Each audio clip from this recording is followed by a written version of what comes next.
Souvenez-vous, en 2012, le gouvernement français lance le grand emprunt pour améliorer la compétitivité de notre économie. Le secteur agricole, et la betterave en particulier, en bénéficient dans le cadre des programmes d'investissement d'avenir. Le programme Acker est né. Il va durer jusqu'en 2020. Son objectif, améliorer la compétitivité de la betterave en doublant le rythme de croissance annuelle de son rendement en sucre hectare dans un contexte européen marqué par la fin du régime des quotas. Nous devons aujourd'hui produire plus, non seulement pour satisfaire les besoins alimentaires mondiaux, mais nous devons toujours produire mieux. Le programme Acker met à disposition de nouvelles variétés avec un potentiel génétique encore amplifié qui va donc permettre une meilleure productivité à l'hectare. Ce ne sont pas bien sûr uniquement des variétés, mais c'est également l'accompagnement agronomique pour que ces variétés puissent exprimer au mieux leur potentiel génétique. Avant tout, le programme Acker est fondé sur un certain nombre d'intuitions. La première intuition, c'est d'abord de se dire que on a une diversité génétique très étroite dans les betteraves cultivées et il faut aller en chercher ailleurs. Dans des betteraves sauvages, dans des anciennes variétés de betteraves, diversité qu'on aura peut-être oubliée, qui représente certainement de l'ordre de 50 à 60% de la variabilité et ainsi quasiment doubler la capacité à faire du progrès.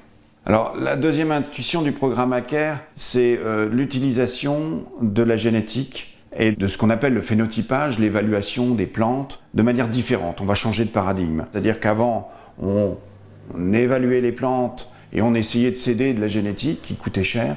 Maintenant, on va essayer d'utiliser la génétique en priorité et ensuite utiliser l'évaluation qui, elle, reste chère et même qui devient de plus en plus chère.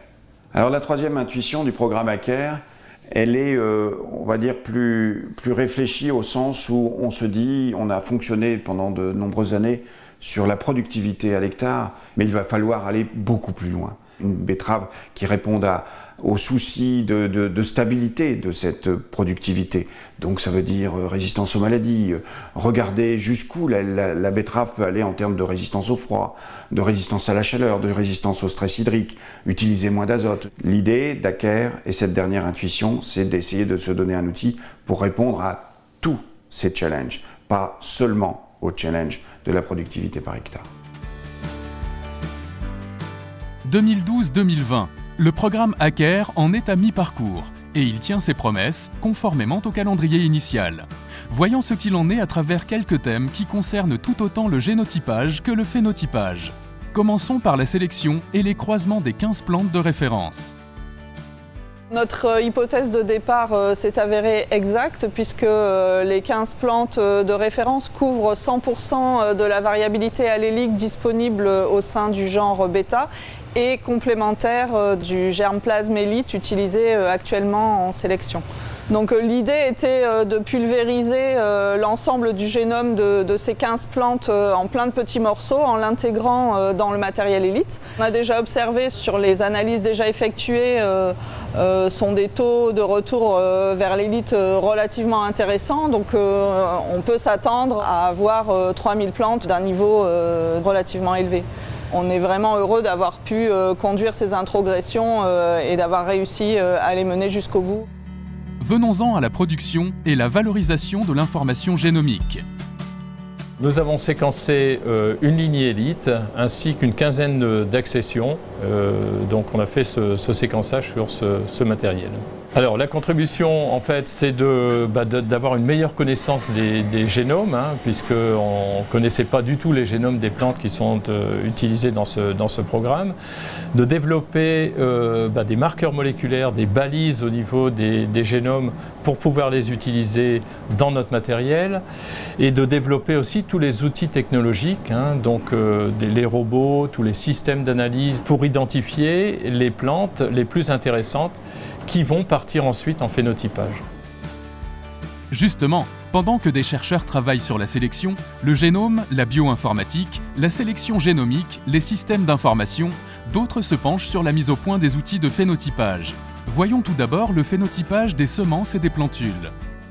L'objectif de nos travaux, c'est de mettre au point donc, des méthodes de phénotypage de la qualité physique ou germinative des semences, donc à un stade précoce et que ces méthodes puissent être prédictives de ce qui va pouvoir se passer au champ pour les différentes variétés de betteraves qui vont être créées dans le cadre du projet Aker. Et l'objectif également à terme, c'est de pouvoir augmenter le débit des méthodes de phénotypage qu'on va mettre au point, donc basées sur ces techniques d'imagerie, pour pouvoir au final, à la fin du projet, phénotyper environ 3000 variétés différentes qui pourront être créées par le projet. Examinons le phénotypage de la racine et de la feuille. Pour le phénotypage de la racine, les chercheurs d'IRSTEA recommandent l'utilisation d'une sonde de contact au niveau du collet pour mesurer la richesse et la teneur en eau. Notre rôle à nous, ITB, aujourd'hui, c'est de s'assurer que ces mesures ont un sens et qu'elles permettent bien de discriminer les variétés. Pour le phénotypage des parties foliaires, nous avons testé toutes sortes de capteurs, caméras RGB, caméras multispectrales, caméras hyperspectrales.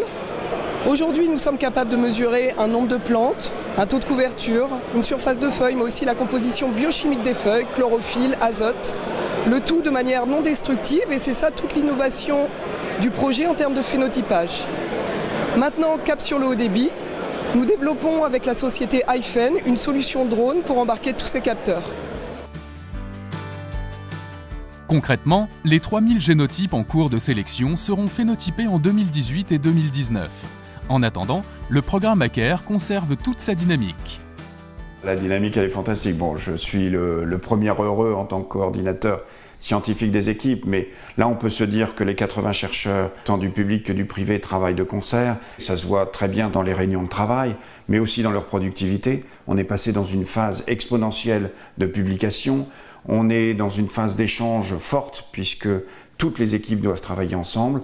Donc ça, on peut se dire clairement qu'on est dans une dynamique fantastique. Alors, les premiers résultats prédits arrivent, les plantes sont arrivées, les analyses génétiques sont arrivées, les premiers tests phénotypiques et les premiers résultats sont arrivés. Je pense que c'est un challenge formidable qu'on est en train de vivre et on sait qu'on arrive aussi à la dernière phase d'Aker, qui est celle où on va enfin avoir les plus beaux résultats, qui vont être les plus exploitables et qui vont nous donner toute la puissance de ce qu'on a eu, tout le résultat de toutes nos intuitions.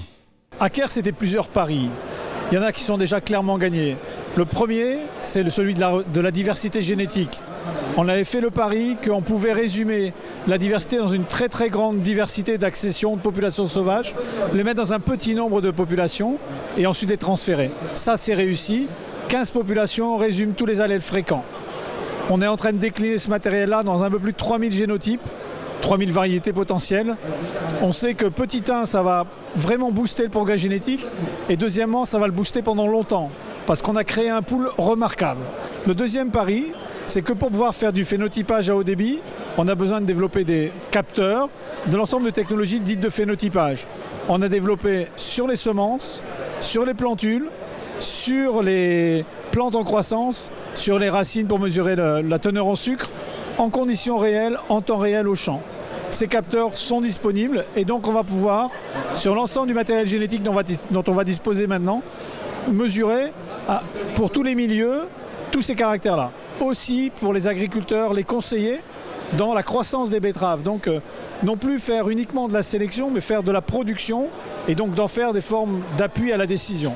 Aker, en ce sens-là, est une réelle démonstration de la puissance du partenariat public-privé, mais aussi de l'importance d'élaborer des visions et de l'importance d'avoir de l'ambition. L'ambition des plus 4%, c'est ça en fait que ça exprime et ça a été décliné après un projet de recherche.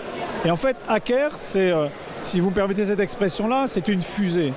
Une fusée à plusieurs étages. L'étage de la génétique et des éléments de phénotypage, il est lancé. Le deuxième étage, c'est celui où on va voir ces variétés. Et le troisième étage, c'est où tout le système de production va être chamboulé à cause de tout ce que l'on aura produit.